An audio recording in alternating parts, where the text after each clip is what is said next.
Good morning, good day, good evening, and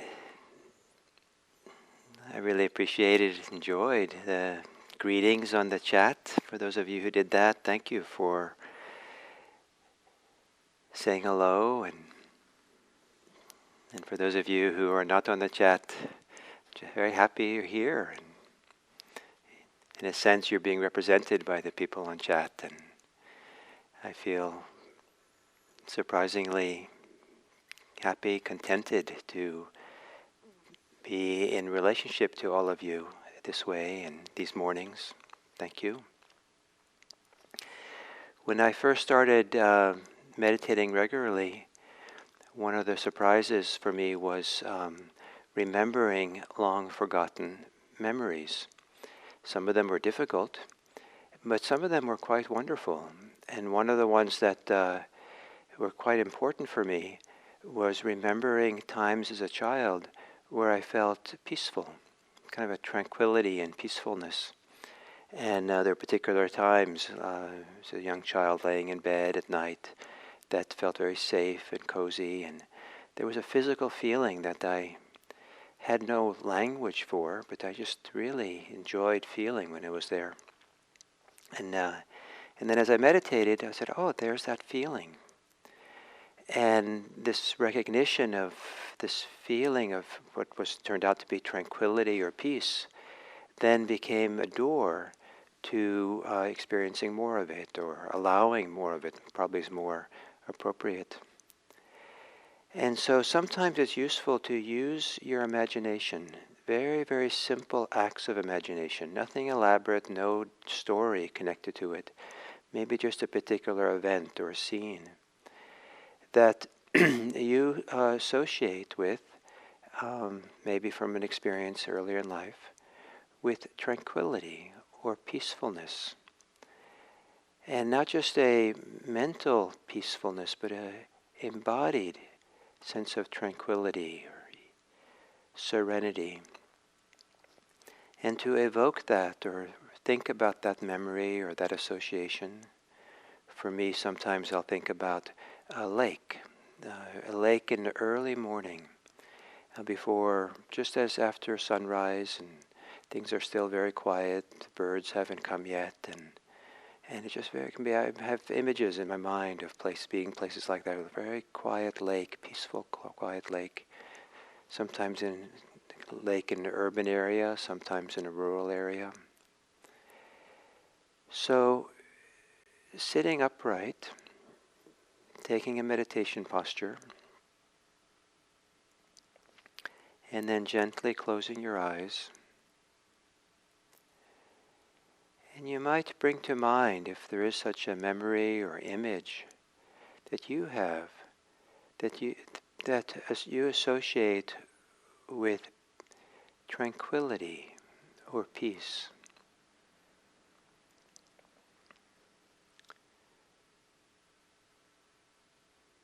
Maybe you can allow your mind, in your mind's eye, your imagination, to just take in the scene. Or if the memory is more physical, remember the sensations and where in the body you felt these things, how the mind was. Or if somehow the association is with sound, tranquil, peaceful sounds.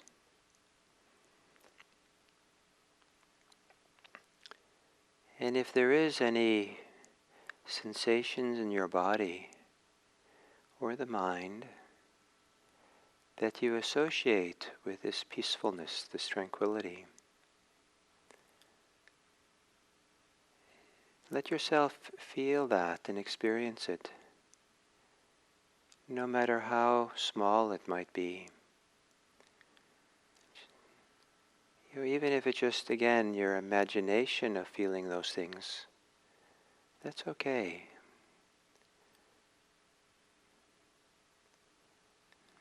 And if you have a hard time imagining it, perhaps like me, you might find it helpful to imagine you're imagining it.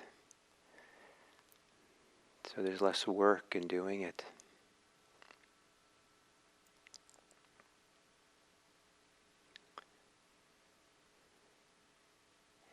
And then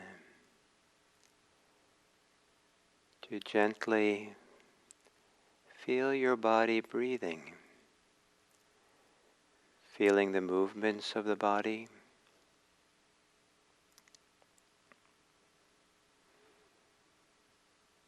And perhaps the movements of the chest, the diaphragm, the belly, the movements perhaps of the shoulders as you breathe.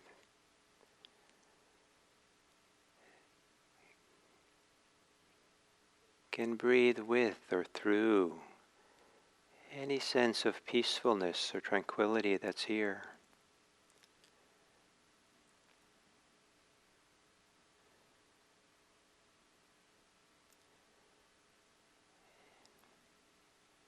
And that as you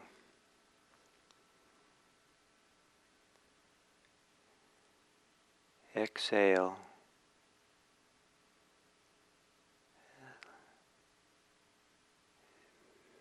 give breathing room to your mind,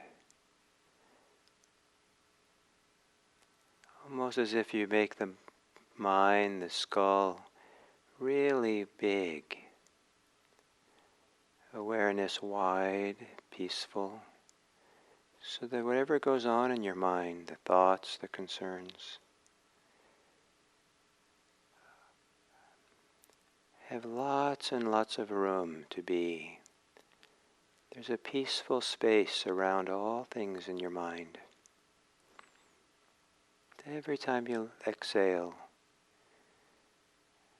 or for some people, every time you inhale, making room, peaceful space for whatever troubles you or whatever is going on in your mind.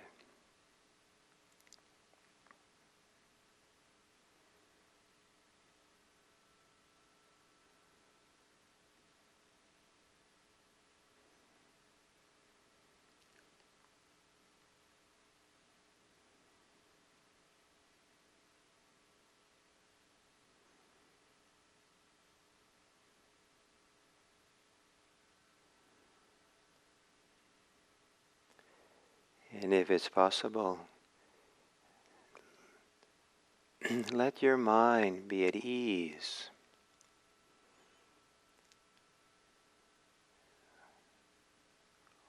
Or be easy with what your concerns are. Go easy with yourself.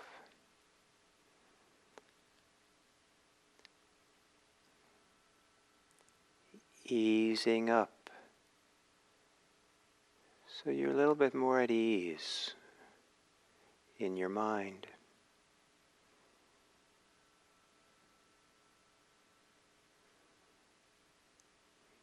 Perhaps as you exhale, relaxing the mind, or relaxing any tension in the body associated with your thinking.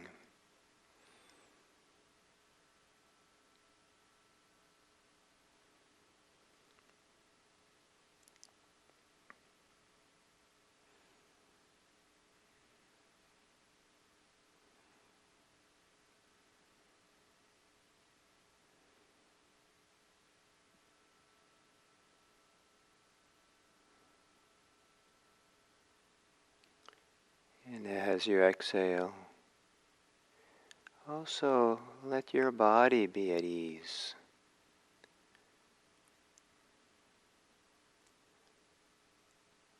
Exhaling and softening, relaxing in your body.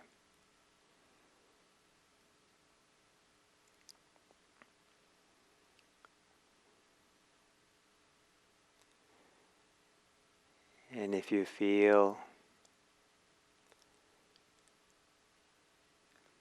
some unease in your body, it's okay. Be easy with that. Go easy with what's happening in your body.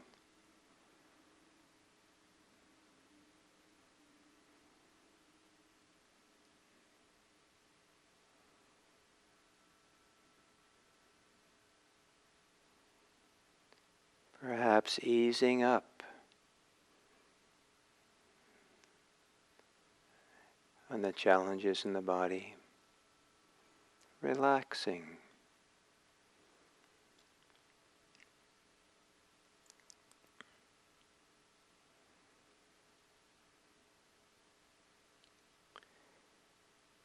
And letting yourself be at ease in your heart. Relaxing the heart space.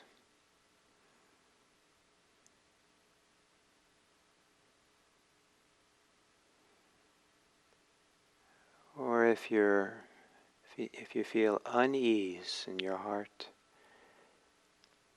it's okay for now to do so. But perhaps you can be easy with it. Go easy with your heart's distress.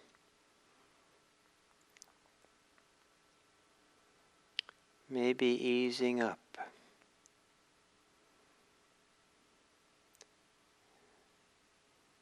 Being at ease with how you feel.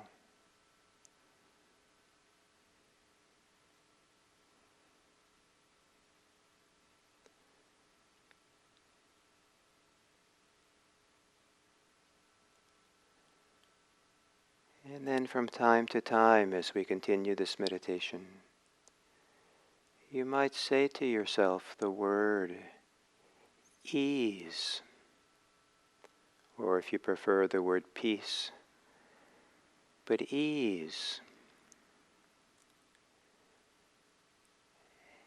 And then in saying the word, allow the mind to be a little bit quieter and open, the body to open up, and to feel what responds to the word. Notice what inside of you that word ease resonates with, what it opens and allows. From time to time, allow your mindfulness to be supported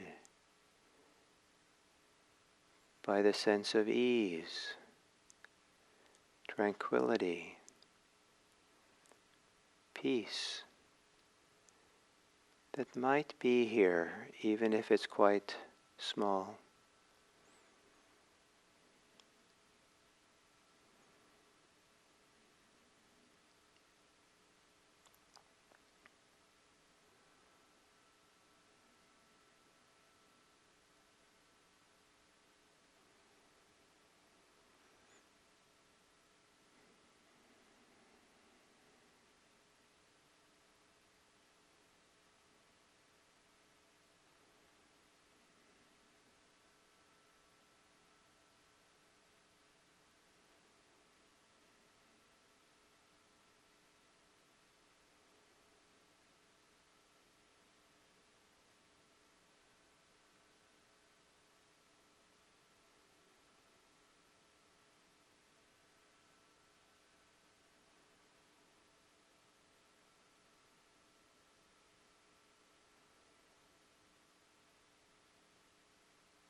yourself be at ease with what is, letting some sense of ease or peacefulness, tranquility, be a reference point for being present here with what is, with this. Some ease that allows you to say yes to being present.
As we come to the end of this meditation,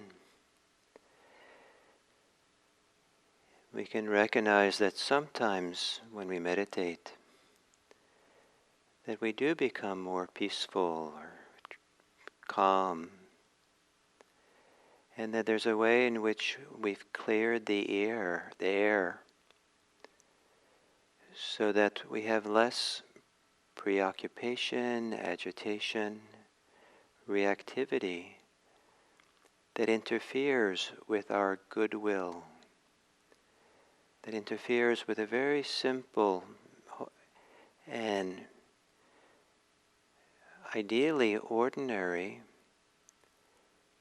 caring that we can have for each other, an ordinary simple love, and through which, of course, it would be nice, it would be great if other beings, other people could be happy and not suffer, not struggle so much, not have so many obstacles for their well-being. And in the clarity and the openness, the clear channel for our care, it's actually quite healthy for all concerned for us to give some kind of voice to our goodwill. And so at the end of the meditation, to spend a few moments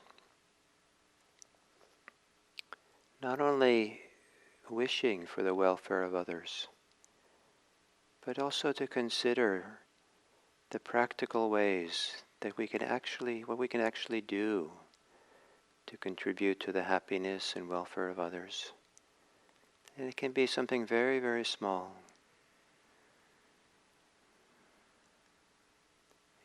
It could be as small as going around the neighborhood and picking up trash that normally doesn't get picked up. It could be sending a donation to a good cause. You can be checking in on the welfare of a neighbor or a friend. May it be that our practice together, that we live for the welfare and the benefit of others. May it be that the 621 people who are practicing right now perform at least 621 good deeds today, and let that goodness spread out into the world, rippling out for the welfare and happiness of all beings everywhere.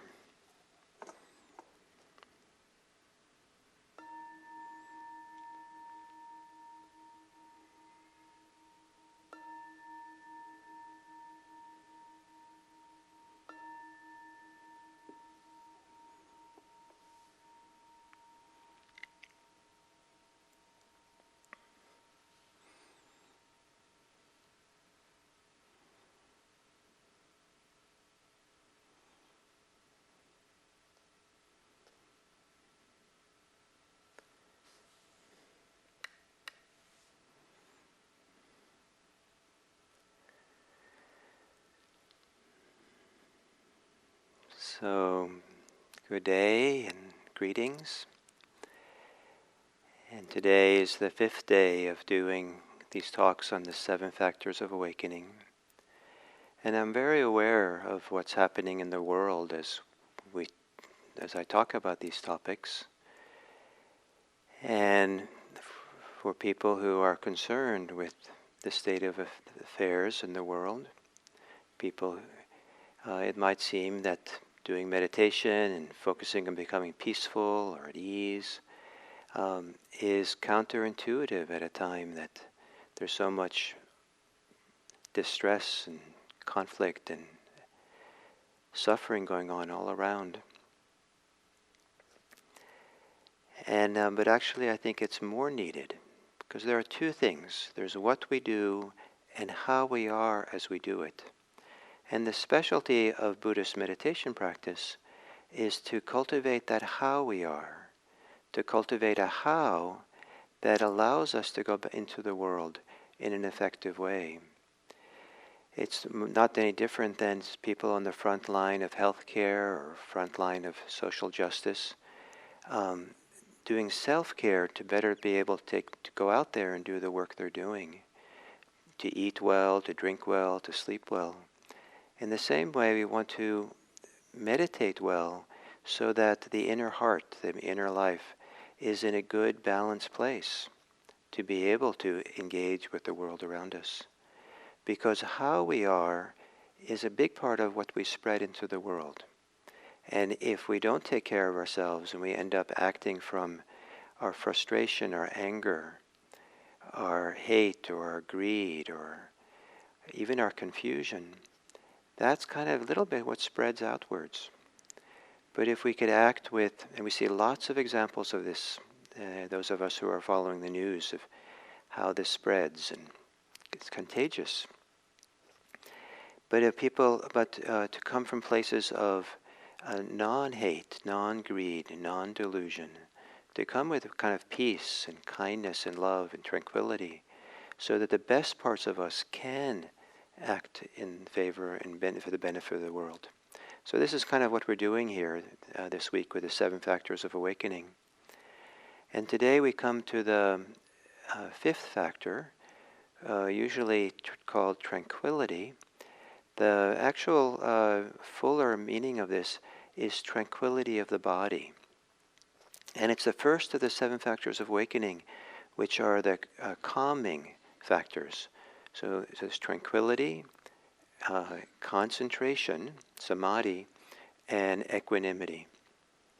Sometimes it's said that those 3, the calming ones, should be in balance with the activating factors of awakening, and that investigation, energy, and joy are the ones that bring more energy. And so sometimes there's a kind of a balancing act that goes on in practice of bringing those into balance. But also, as practice deepens, there's a natural quieting of mental activity. So the activity of investigation, of discernment, the activity of effort, the activity of even the joy begins to quiet down. It has a lot to do as we learn to just be mindful of what is and just see. It's kind of like making breathing room, a space for our experience. And we're not reactivating the mind or continuing to be busy doing. And there's a natural calming. And at some point, that calming of the system gets experienced as a very deep physical tranquility of the body. And it can be experienced sometimes as suffusing of almost like ambrosia, almost like medicine or something healing that's spreading through the body, of some kind of a peacefulness or ease or tranquility. And it's kind of like, for me at least, sometimes like I've dipped myself into on a very hot day, dipped myself into a very cool, refreshing pool of water. And it just feels so good how it feels in the body. And so tranquility of the body, this tranquility as a factor of awakening, I like to use the word ease sometimes. I find the word ease kind of is broader or encompasses a little bit more than the idea of tranquility. Because the sense of ease for me, as I use the word for myself, is that I can have ease with how there is unease. And there are times I feel unease. I sit down to meditate and I'm uneasy about something. And then to hold that with ease, to not make it a problem, to not be trying to fix everything, but to kind of, in certain sense, to open to it and allow it, and let the whole system, the Dharma system that we are, the inner kind of psychophysical system, processes that we are, allow them to settle on their own. We don't have to always be so involved with the doing of practice. And that's partly why, we're in the fifth part of these factors of awakening. All these things, there's momentum being built. The mindfulness is getting stronger. The differentiation of states, differentiation of dharmas, of the second factor, becomes stronger. The ability to really have a kind of satisfying effort, engagement, really here, becomes kind of more established. And there's a sense of, yes, goodness, joy to be here. Just it feels good finally to be rooted in the present moment. And all those together are factors, conditions that allow for a very deep letting go, a settling, a feeling of safety and ease, like this is a good place to be. This is the good place to be. So I'm doing. So for me, the word for tranquility, factor of awakening, is ease, and to say the word ease periodically. And I kind of like these words when they're kind of open-ended. There's not like a agenda. There's not a expectation from something out of them, but rather it's more like saying the word and making room for what responds to it. It's I liken it sometimes to dropping a pebble into a pond, and then the pond allows the rippling of water to go out from that where the pebble fell in.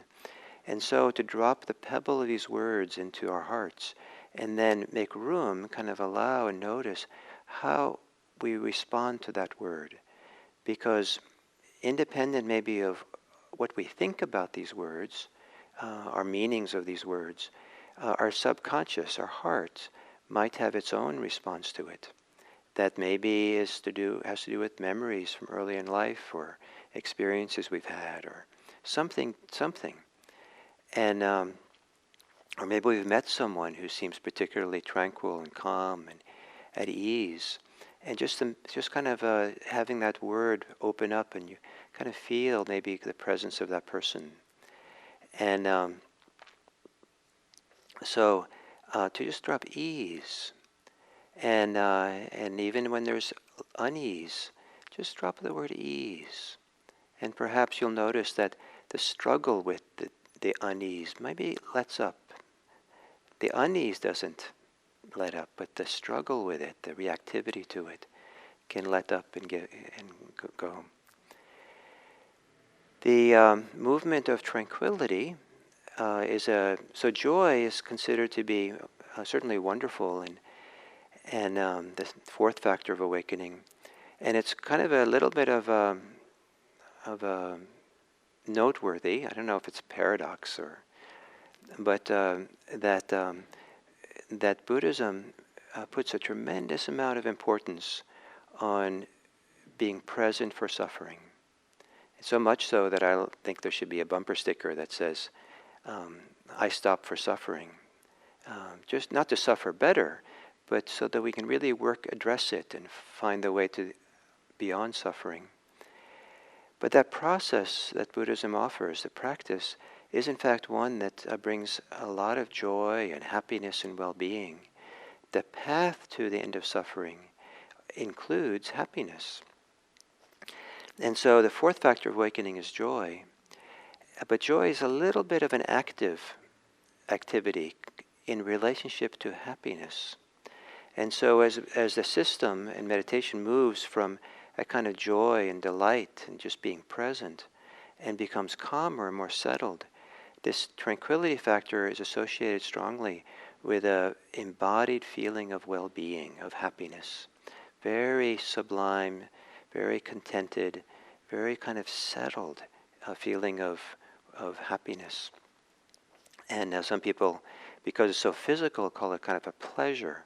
But the word pleasure doesn't really represent well for me the sense of real contentment and well-being that this comes with. So this tranquility factor is not just a matter of relaxing the body and the muscles and all that, but it's really allowing the whole system to tap into a deeper currents of well-being. And the remarkable things about these factors of awakenings is that they are natural faculties within us. They are natural capacities that can be unleashed or be recognized or allowed to germinate and grow and to flower. It's not an engineering task. It's not something you have to do or expect. It's a lot to do with being here, the first factor of awakening, being here and allowing things to show themselves, allowing them to be here. And as the 5 hindrances abate, as the preoccupations abate, there is something, it isn't just simply letting go of our clinging. It's then letting go and making room for this amazing goodness that's here. The amazing beauty that exists in each one of us, that amazing Dharma process that moves towards greater and greater freedom through these wonderful qualities. So, here, what, this, yes, and now today, ease. And then tomorrow and Sunday, Saturday and Sunday, we'll do the last 2 factors of awakening. And so we'll meet at the same time, 7 a.m. in the morning, same schedule that we usually have during these weekdays. And I'm looking forward to the chance to complete these factors of awakenings with you. So thank you very much.